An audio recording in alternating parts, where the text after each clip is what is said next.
उस रात आसमान इतना काला था कि ऐसा लग रहा था जैसे अंधेरे ने पूरे जंगल को निगल लिया हो। और उसी अंधेरे के बीच आर्यन अपनी बाइक पर अकेला उस सुनसान सड़क से गुजर रहा था। वही सड़क जिसके बारे में गांव वाले कहते थे कि रात के बाद वहां जाने वाला इंसान वापस वही नहीं रहता। लेकिन आर्यन हमेशा इन बातों को अफवाह समझता आया था, क्योंकि उसे लगता था कि डर सिर्फ कमज़ोर लोगों के दिमाग में होता है। घड़ी में 11:47 PM हो चुके थे और जैसे ही उसकी बाइक जंगल के बीच पहुंची, मोबाइल का नेटवर्क अचानक गायब हो गया। उसने झुंझलाकर फ़ोन जेब में डाला और मन ही मन सोचा कि काश आज ऑफिस से जल्दी निकल गया होता। माँ ने भी जाते वक्त कहा था, आज मत जाना, मन ठीक नहीं लग रहा। ये सोचकर उसके दिल में हल्की सी बेचैनी उठी, लेकिन उसने बाइक की रफ्तार बढ़ा दी। तभी उसे महसूस हुआ कि हवा अब पहले से ज़्यादा ठंडी हो चुकी है और पेड़ों की शाखाएं ऐसे हिल रही हैं जैसे कोई अदृश्य चीज़ उनके बीच चल रही हो। अचानक पीछे से ठक ठक ठक किसी के कदमों की आवाज़ आई तो आर्यन ने शीशे में देखा, लेकिन सड़क पूरी तरह खाली थी। दिल जोर से धड़कने लगा और उसे अपने सीने में अजीब सा दबाव महसूस हुआ। उसने खुद को समझाने की कोशिश की कि ये सिर्फ थकान है, लेकिन उसके हाथ हैंडल पर कांपने लगे। थोड़ी दूर आगे बढ़ते ही उसे सड़क किनारे एक पुराना जंग लगा बोर्ड दिखा, जिस पर लिखा था, आगे जाना मना है, रात के बाद लौट आओ। बोर्ड को देखकर उसे पहली बार सच में डर लगा और उसे अपने पापा की वो बात याद आई जो वो हमेशा कहते थे कि कुछ रास्तों पर जिद नहीं करनी चाहिए। आर्यन रुका, उसने गहरी सांस ली और वापस मुड़ने ही वाला था कि उसके कानों में किसी की बहुत धीमी लेकिन बेहद पास की आवाज़ पड़ी, रुकना मत। उस आवाज़ में अजीब सी मजबूरी थी, जैसे कोई खुद भी फंसा हुआ हो। आर्यन की आंखें भर आईं और उसे समझ नहीं आया कि डर से भागे या किसी अजीब भरोसे में आगे बढ़े। आखिरकार उसने आगे बढ़ने का फैसला किया। जैसे जैसे वो आगे गया, सड़क सक्रिय होती चली गई। पेड़ इतने पास आ गए कि उसे लगने लगा जैसे जंगल उसे निगलने वाला हो।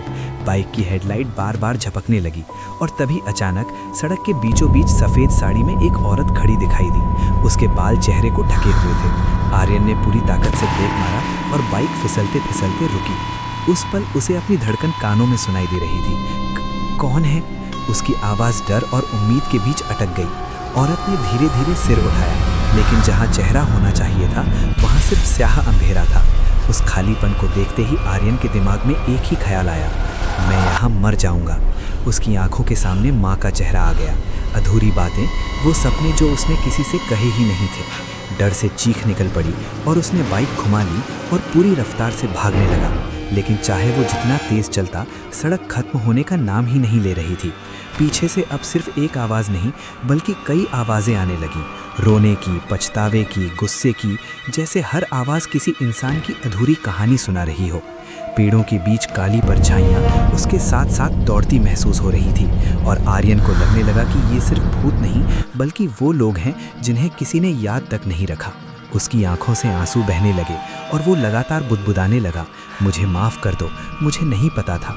तभी उसकी बाइक अचानक झटके से बंद हो गई। चारों तरफ ऐसा सन्नाटा छा गया कि उसे अपनी सांसें भी बोझ लगने लगी। उसी सन्नाटे में सामने एक पुराना टूटा फूटा घर दिखाई दिया, जिसकी खिड़कियों से हल्की पीली रोशनी बाहर आ रही थी। डर के बावजूद उसके पैरों ने खुद ब खुद उसे घर की ओर बढ़ा दिया। जैसे ही वो अंदर गया, दरवाज़ा अपने आप बंद हो गया और ठंड सीधा हड्डियों में उतर गई। कमरे के बीचों बीच एक बड़ा सा आईना रखा था और जैसे ही आर्यन ने इसमें देखा, उसका दिल टूट सा गया, क्योंकि आईने में उसका चेहरा नहीं बल्कि वही सफ़ेद साड़ी वाली औरत थी, जिसकी आंखों में अब दर्द और अकेलापन साफ दिख रहा था। तभी कमरे में गूंजती हुई आवाज़ आई, तुम यहाँ पहली बार नहीं आए हो आर्यन, तुम हर रात यहीं आते हो। आईने में दृश्य बदलने लगे और उसने खुद को देखा कि 3 साल पहले इसी सड़क पर उसकी बाइक एक ट्रक से टकरा गई थी। खून से लथपथ वो मदद के लिए चिल्लाता रहा। फ़ोन किया लेकिन नेटवर्क नहीं था। उसने सोचा कोई न कोई आएगा, लेकिन उस सुनसान सड़क पर कोई नहीं आया और ठंड, डर और अकेलेपन ने धीरे धीरे उसकी आवाज़ छीन ली। सच सामने आते ही आर्यन घुटनों पर बैठ गया और फूट फूट कर रोने लगा, क्योंकि उसे एहसास हुआ कि वो जिस घर लौटने की उम्मीद कर रहा था, वो घर अब सिर्फ एक याद बन चुका था। वो इंसान नहीं बल्कि उसी सड़क पर भटकने वाली एक और अधूरी कहानी बन चुका था।